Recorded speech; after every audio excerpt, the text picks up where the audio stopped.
There's nothing like a good story. Would you agree?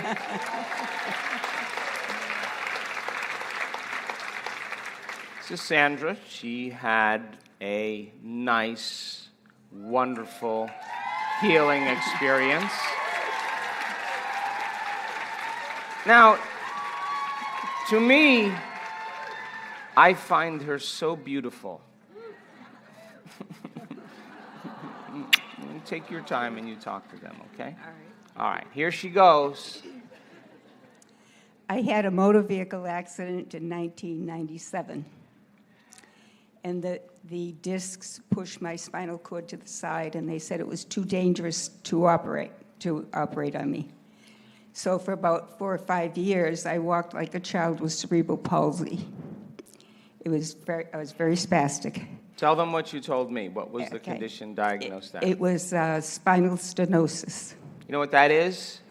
So the arthritic changes from trauma cause the vertebrae to begin to change form. They develop these, what's called osteophytes, and the bodies of the vertebrae that are normally blocks all of a sudden starting to turn into hourglasses. And those points where the hourglasses point out actually compress and pinch the spinal cord. And it diminishes conductivity or nerve information down to the legs, down to the organs, and there's a compromise. And so people have a lot of pain with it and a lot of limitation with it. So my last visit to the doctor, they told me the discs in my back had turned black, and I had black disease. The nucleuses were dying in the complete spine. So anyway, I did have an operation finally 5 years later, and I shuffled. I could walk if I was walking very slow, but as soon as I tried to speed up, I shuffled like that. And so my family puts me in the wheelchair because I'm too slow if we go anywhere. So in the meditation, I kept hitting a block that I couldn't get through. Oh, wait a second. Oh, okay. Did you hear that? Did you hear that? Now, you probably didn't hit a block, but now listen what happens. So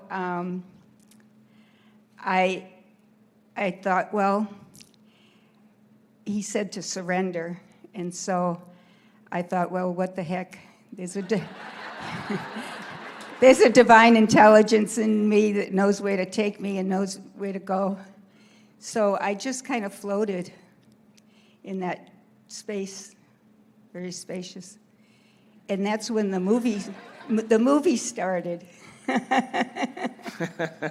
I didn't make anything up. I was just watching this movie, and I became this little speck. I was a witness. I was witnessing what was going on, watching this movie. So she was experiencing it and observing it at the same time. So in the surrender, I mean, I totally trusted. And I realized I didn't have a body. I was this little speck watching, and I didn't have a body. And I thought, well, where did my body go? And I was told that it was in a place where there was a perfect blueprint. And I was placed in that perfect blueprint. I had problems opening my heart. I was trying to use what I remembered, but it wasn't quite working. And then I thought of my puppy boy, my dog of 15 years, Border Collie, died in March. And when I thought of him, my heart exploded, totally exploded. And I felt such gratitude of having it in my life, and I just kept with the gratitude, focused on the gratitude. And then when my focus would drop, what I did is I breathed into it. And it brought me back up again to where I You mean wanted you to breathed be. in a gratitude for life? Yes, Then you exhaled and you felt grateful. yes, very life. very grateful. So I just became grateful. And then someone told me that healing isn't hoping. Hope is a beggar. Healing is being. So I was being gratitude.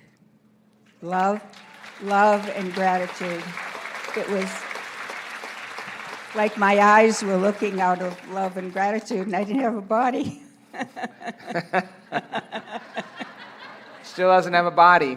It's in the blueprint factory. So then, someone grabbed my head, and it was, now I'm fused from the C2 to C6. The whole neck is fused. And I even have a plate in there to keep it, Put your mic there, straight. babe. I even have a plate. So in they my did neck. surgery on her neck from C2 to C6. They put in plates. Of course, after the surgery, the spinal cord was even more torqued, and she couldn't walk quickly and limited motion. And now, during this whole experience, remember, she's downloading information. She suppresses the neocortex, the autonomic nervous system. That's the big dreamer. That system switches on. She's tuning into a frequency. Pineal gland's transducing it into profound imagery. She's having a very real experience. But it's not a known experience, it's an unknown experience. Her body's dissolved and she's not her body, but she's still aware. Are you with me still? Now she has this moment, and all of a sudden, here it comes. And so my head was going back and around and winding and twisting. I was amazed because I have this plate in my neck, and it was like it wasn't there. Yeah, like the metal had melted or whatever. I mean, they're crooking my neck to the side and going all around. And Something was moving her head and neck in all these wonderful directions, and it felt like she didn't even have the plate in her neck. Go ahead. Okay. So, Help an assist her out here. but the key was listening to Dr. Joe and doing what he was saying. When he said surrender, when he said dissolve, I thought, oh. She just dissolved. I just dissolved, and I didn't have a body anymore. And then what happened when they did that to your neck, or whoever did it? The divine was stepping in and Well, taking when care of it. meditation was over, I just got up. You feel a difference in your body after that experience than when you got here? Yeah, I'm going on to my next life. Now, her husband is here. Dale, where are you, Dale? Dale. Where is he? Have you noticed a difference in your wife, Dale? And just keep it, above board here. That was a big thumbs up. Is she in a new body? Yes. Is she in a new environment, a new life? Yes. Is she in a whole new time? Yes. Imagine in her freedom now. I mean, her body, there's a blueprint, listen closely, in the field, right? The blueprint of matter exists in the field. Give me a nod. So then, in the field, there's a new blueprint in the field, and it doesn't matter if she has fusion or pins or plates in there. The pattern is perfection. So she doesn't experience, or wholeness, she doesn't experience the pain because the field is changing matter. How many people understand? So she doesn't have to know what happened. All she knows is she can walk. She doesn't shuffle. She was dancing like a crazy lady up here yesterday. She's doing things that she couldn't do before because she got an upgrade. And all she did was completely surrender and follow the instructions. I believe I've had a complete healing of everything. And I had pulmonary hypertension. And with any exercise, my lungs shut down and collapse, and I'm gasping for breath. So after the healing, I went downtown, walked about 6 blocks, and then I had to walk back. And it was all uphill, and I didn't have any chest pain. One time I ran after the garbage truck with the shuffling, trying to get the garbage truck, and I went into right-sided heart failure. Hey, just open your heart, and next thing you know, you get a new heart. Yeah.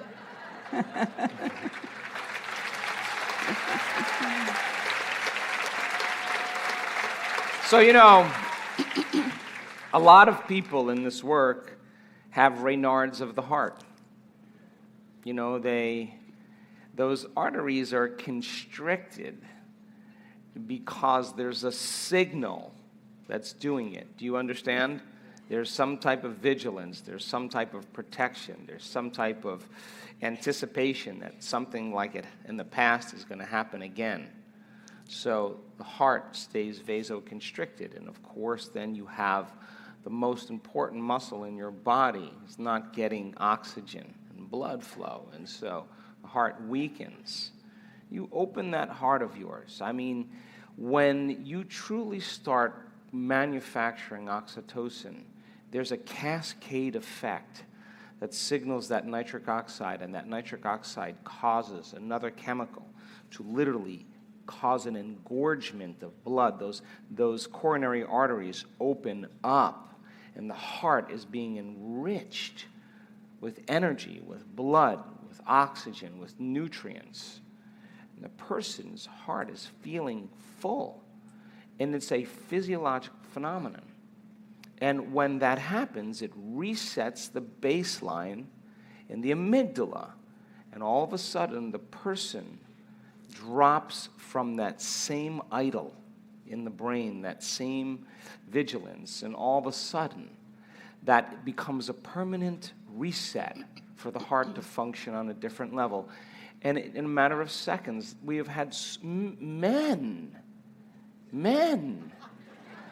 in this work with really serious heart conditions get on that walking meditation and open their hearts. And one guy was just this really intellectual, quiet guy. His wife kind of dragged him there. Next thing you know, he's out there in the walking meditation, and he's on the stage. He said, and then I heard somebody was yelling, and then I realized it was me. I had never felt love like that in my life. And he had angina. He couldn't walk more than 40 steps. You know, he went back to his doctor. There's nothing, no sign of any coronary problem. He got a reset. That's the side effect, the beginning. 1,400 to 1,300 different chemicals released in your body that repair and regenerate it. That's immediate. That's the healing center. This is where everything starts to happen. And when we're knocking on that door and I'm asking you to open your heart, I don't care how you get there. Just get there. And once you're there, just keep all of your attention and keep surrendering to the feeling more. Get into it. Enjoy it. Just go into the unknown. Don't look back or try to figure out what you're doing. Just keep working with your body. Sooner or later, it's going to switch on. And the side effect of it is this wonderful, beautiful person has a new life again, a new body, and a whole new time.